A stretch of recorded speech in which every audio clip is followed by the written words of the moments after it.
You're welcome back to The World.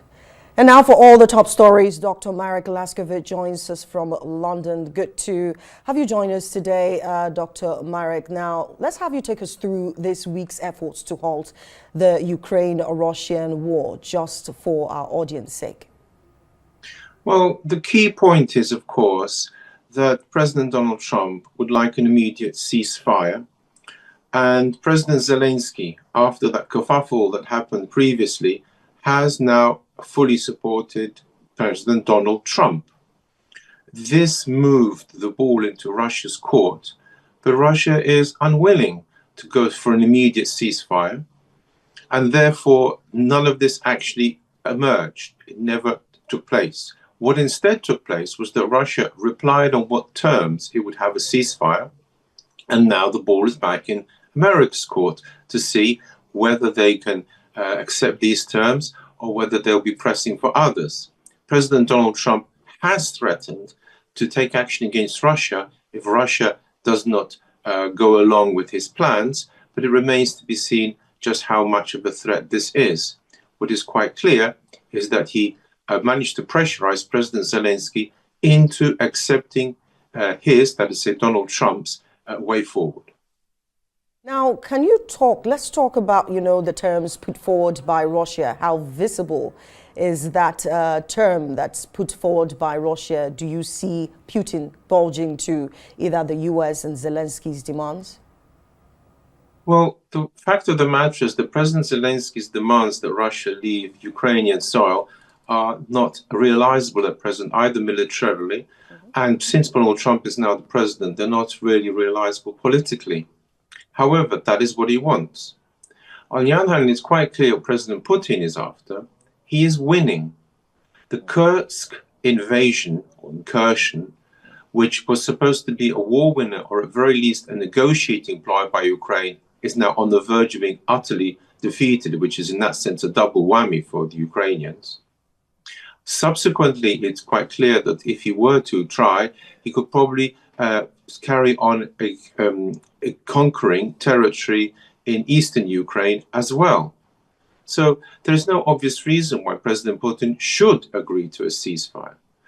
But if he is, he's going to make quite certain it's on his terms, which is basically that all the territory that he has asserted is really now part of Russia stays as part of Russia, and that therefore Ukraine ceases to have any claim to it.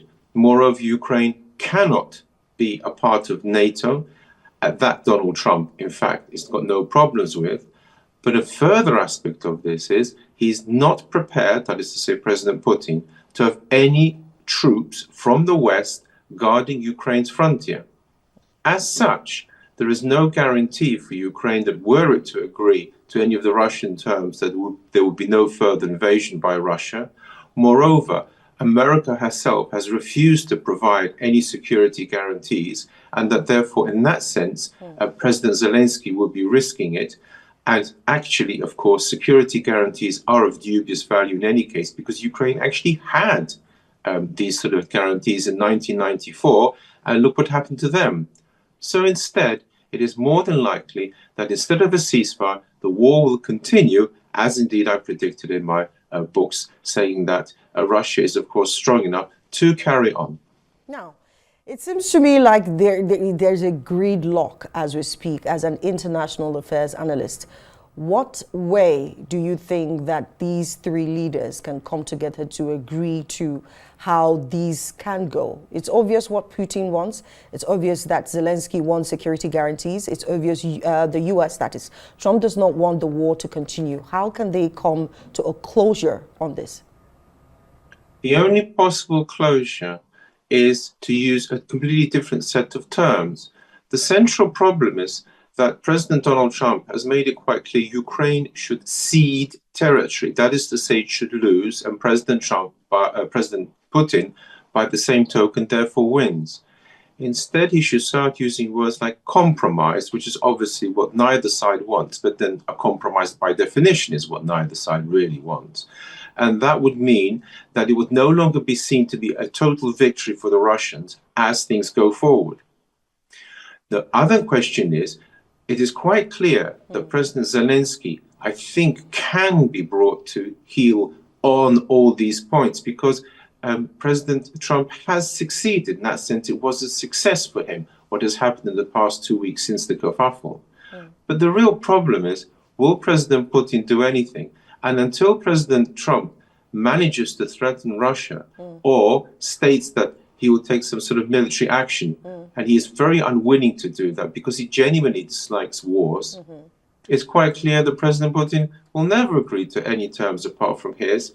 And so therefore, the ball is very firmly in President Trump's court. He is the only one who has a chance of pressurizing Russia to agree, but I stress it must be on the grounds of compromise. This is what I've written about. So when you say he's the only one, talking about the U.S. President Donald Trump is the only one who could, bring this whole truce into the war to a particular halt. Seems like the EU leaders have lost confidence, or the world has lost confidence, or you have lost confidence with the EU leaders. Yes, a very good point. The central problem is Europe has suddenly been sidelined and seen to be almost irrelevant. It has no defense force. It is not even capable of filling the gap financially were America to roll out for Ukraine. It is certainly no state to fulfill it militarily, and not only in terms of numbers, but simply in the quality, the sheer advanced nature of the American arms. And what Europe now is looking like is essentially a weak bloc whose views are of no longer of any importance. Along with Europe, incidentally, NATO has totally disappeared. No one even mentions it now. So the point is that it's now a very brutal, open world where you've got America, Russia, China as well, of course, over in the Pacific, are dominant and strong, and other places like Europe, until President Donald Trump's presidency, seen as being part of this bloc of the West, a huge, important bloc, simply now have fallen off the bus. So now it's a very delicate time for the ceasefire deal. Keir Starmer is still pushing for Ukraine support. Any reaction to his speech at the press conference today? Do you see it as mere comments, and should we expect anything from the meeting announced coming up on Thursday? I'm afraid not. Great Britain, of course, used to be a very important power and have an empire. It is neither an empire nor is it a superpower. It is, of course, a recognized middle-rank power, and in that sense, it is, of course, noted. But President Donald Trump and his advisors have made it quite clear that they're just not interested in what Great Britain has to say. The term was used about some troops out there, disdaining even to mention Great Britain. The fact of the matter is Donald Trump sees himself as the main power broker and is not interested in other people's views unless they coincide entirely with his and they do his bidding, which actually Sir Keir Starmer is not saying. He's saying there should be peacekeeping troops on the frontier, Ukrainian frontier. He wants to supply more arms. And so in that case, no, alas, the time is over when Great Britain shook the world. Now let's move to the Israel-Gaza ceasefire phases. The U.S. has rejected Hamas's demands, as you know, and Israel is yet to comment on some of Witkoff's proposal for the ceasefire deal in the meeting in Qatar. What is next? Yes, it is quite clear, though, one good point has emerged. The war has not returned. They are still talking. This is a very important point. Secondly, there is indeed a difference between what the Arabs want, incidentally with EU support, and what Donald Trump and Israel are saying they want. It would appear, as far as we can tell at present, there's a stalemate. America has approached countries in Africa as a dumping ground for Gazans. It's unclear what's coming out of that, but so far nothing as far as one can tell. And therefore, what we have is very similar to the Ukraine in one sense. It is a type of stalemate at present, but, and here comes the important point, they are talking, that's good, but then again, so is the Russian-Ukrainians talking. So at least from that point of view, that is a positive sign. As for the rest, it's pretty bad. Israel's cutting aid here and aid there. The plan of the Arabs has been rejected. It doesn't look very good, but not all gloom and doom, but on the whole, not very good. About the Arab nations' proposals to rebuild Gaza while the Palestinians are in there. What's your take on that? I know that Trump says it's better for the Palestinians to move, and then they can build up, the Gaza city. As much as many analysts have said that's dangerous because there could still be some bombs in there that could explode if people are there. What's your take on the Arabs' perspective of all of this? Quite frankly, if the Gazans leave, they'll never be able to come back. That's the simple aspect of it all. And therefore, there is no way the Gazans are going to move voluntarily. America's unwilling to put any troops into this, so it'll have to be the Israelis which force them out if this sort of ethnic cleansing goes ahead. Until it goes ahead, rebuilding, it is quite true, is difficult. However, there have been devastated countries before, and they rebuilt.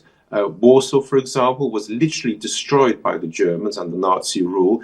Not a stone was left standing, as they say. And it's been rebuilt. It's possible. The same thing goes with Gaza. The Gazan people themselves could certainly rebuild, and together with Arab money, there's no problem. The central problem is quite what plans President Donald Trump has still in mind for them.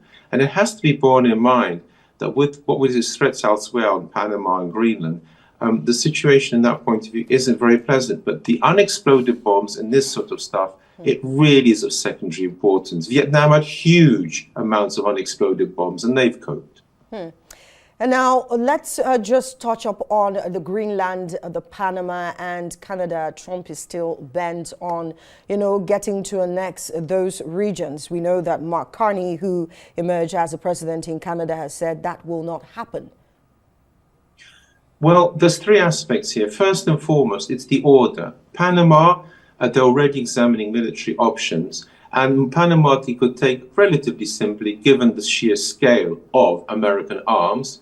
Greenland is equally weak, could equally be number two. And as for Canada, he is hoping, of course, for the carrot and the stick. The carrot being that being within the American tariff wall will be far more prosperous an option for Canada than not.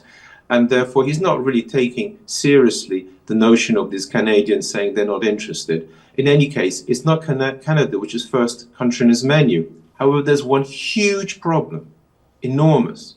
If he uses military force to take Panama Canal, which is the first one in line, then I'm afraid the entire moral outrage directed against Russia will be, in an instant, killed. There will be, why, after all, should we complain about Russia when America is doing precisely the same thing? So it is to be hoped he does not do any of these things, because if he does, Putin will be well ahead. And incidentally, countries like Russia are quite used to power broking. What I mean by that is he'll be quite willing to say, yes, America can take Panama and perhaps Greenland. On the other hand, Russia now wants perhaps more of the Baltic states. This sort of power broking Russia has played with over the centuries, with the Germans in particular, leading to the partitions of Poland twice over. And therefore, were he to take any sort of action like this, it would completely derail the entire PR campaign against Russia and lead to a very unstable world. Now, just before I let you go, Dr. Marek, can you tell us if there's anything that Trump could use to offer or lure these, the Greenland, the Canada, and the Panama Canal? What particular big stick is he going to use to lure these countries to join the U.S.? As far as I can tell, in the case of Panama, it's just going to be brute force. In the case of Greenland, it would be brute force, but he can there, because there is an indigenous population, of course, offer them a higher standard of living. There's no question that if American companies were interested in mining Greenland, there's a huge wealth of riches and the locals would benefit from that economically, though they'd lose their political goodwill. But when it comes to Canada, okay, the carrot is the being inside the tariff walls. It is conquerable because the Americans really are way ahead militarily. But it's very hard to see on what grounds ever Canada would want to join America, because Canada is actually peopled by those people who originally were in America, left America because they did not want the American independence and wanted to remain part of the British Empire, which then became the British Commonwealth, and Canada still is such a dominion. So from that point of view, his last ploy of offering Canada anything is not as good as he could offer, I think, the Greenlanders. However, it remains to be seen whether he has more aces up his sleeve. Please note, we still don't know precisely what he wants to do in Ukraine. We still don't know how he could pressurize the Russians. We are in the position of not exactly guessing, but not close on to what he has in mind. All right, then. Thank you so much, Dr. Marek Laskiewicz, for joining us from London. Marek is an international affairs analyst.